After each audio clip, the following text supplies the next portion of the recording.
साठी लागणारं साहित्य पाहूया। इथे मी 4 मीडियम साईजचे कांदे आहेत ना, असे उभे बारीक चिरून घेतलेले आहेत। आणि इथे ना 2 वाट्या मसूर डाळ स्वच्छ धुवून थंड पाण्यामध्ये आहे ना 2 तास भिजत ठेवलेली आहे। अर्धी वाटी कोथिंबीर, 4-5 पाकळ्या लसूण, 1 इंच आलं आणि 4-5 हिरव्या मिरच्या असं मी ना हे जाडसर असं मिक्सर मध्ये वाटून घेतलेलं आहे। अर्धा चमचा हळद, 1 चमचा लाल मसाला, चवीपुरतं मीठ आणि 2 चमचे धने आहेत ना थोडेसे असे कुटून घेतलेले आहेत। एका मिक्सरच्या भांड्यामध्ये आहे ना मसूर डाळ आपण काढून घेतलेली आहे। पाणी न घालता आहे ना बारीक अशी आपण वाटून घेऊया। आता आपली डाळ बारीक अशी वाटून झालेली आहे। आता या कांद्यामध्ये आपण आहे ना हळद टाकून घेऊया, मसाला, धने, आलं लसूणची पेस्ट,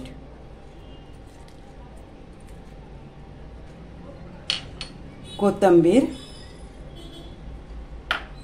आणि हे मिश्रण आहे ना व्यवस्थित असं मिक्स करून घेऊया।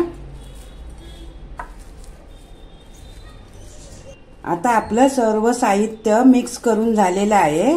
आता आपण वाटलेली डाळ आहे ना मसूरची ती टाकून घेऊया।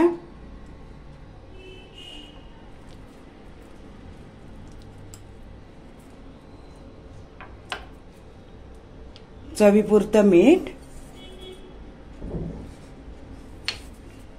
परत आहे ना व्यवस्थित असं मिश्रण मिक्स करून घेऊया।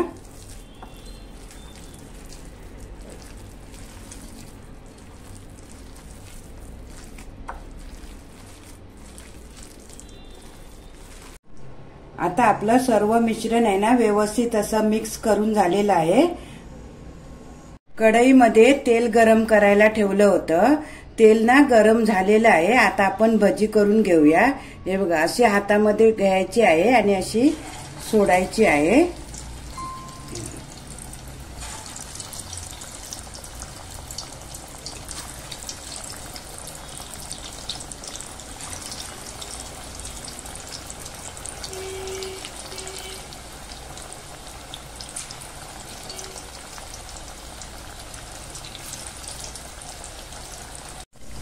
आता भजी एक बाजूने ना चांगली अशी तळून झालेली आहे। आता आपण ना पलटून घेऊया।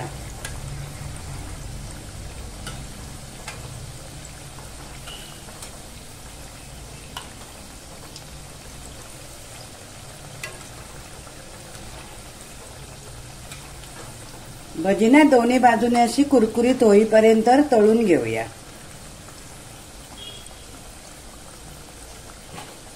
आता दोन्ही बाजूने आहे ना भजी छान अशी तळून झालेली आहे। आता आपण काढून घेऊया।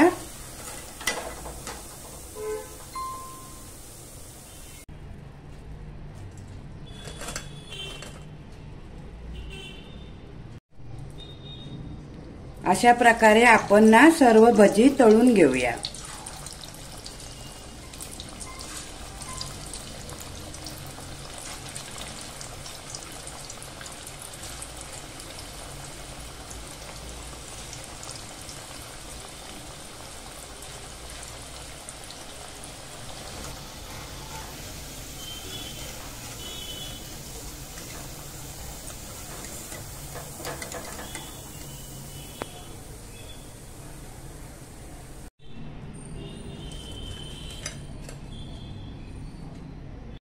अशा प्रकारे मसूर डाळ कांदा भजी तयार आहे।